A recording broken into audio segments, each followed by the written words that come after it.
السلام علیکم بچوں، ہماری آج کی کہانی کا عنوان ہے حضرت ابراہیم علیہ السلام کا امتحان۔ حضرت ابراہیم علیہ السلام کا شمار اللہ کے اولو العزم پیغمبروں میں ہوتا ہے۔ آپ اللہ کے خاص نبی تھے جن کو اللہ تعالیٰ نے اپنا بیسٹ فرینڈ بنا رکھا تھا۔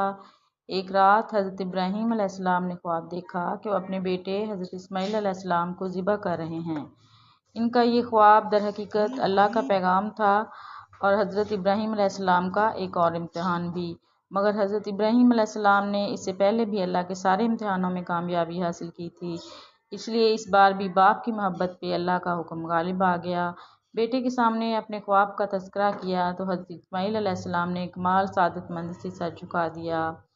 حضرت ابراہیم علیہ السلام خود کو بیٹے کی قربانی کے لیے تیار کرتے ہیں۔ دونوں باپ بیٹا اللہ کی رضا کے لیے قربانی کی تیاریاں کرنے لگتے ہیں۔ ایک وسیع میدان میں حضرت ابراہیم علیہ السلام آنکھوں پہ پٹی باندھ کر بیٹے کے گلے پہ چھری چلانے لگتے ہیں کہ اچانک مینڈے کی آواز سنائی دیتی ہے۔ حضرت ابراہیم علیہ السلام کچھ انوکھا اور عجیب سا محسوس ہونے پر آنکھوں سے پٹی اتار کر عجیب منظر دیکھتے ہیں۔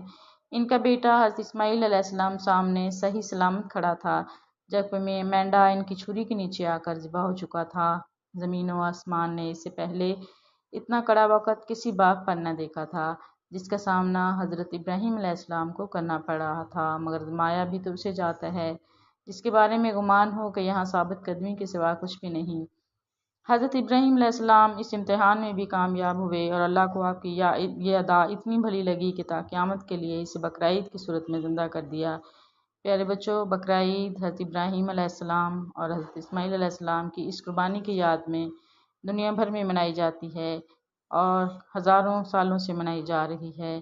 اللہ ان سے راضی ہو۔ ملتے ہیں نیکسٹ ویڈیو میں ایک نئی کہانی کے ساتھ، تب تک کے لیے اللہ حافظ۔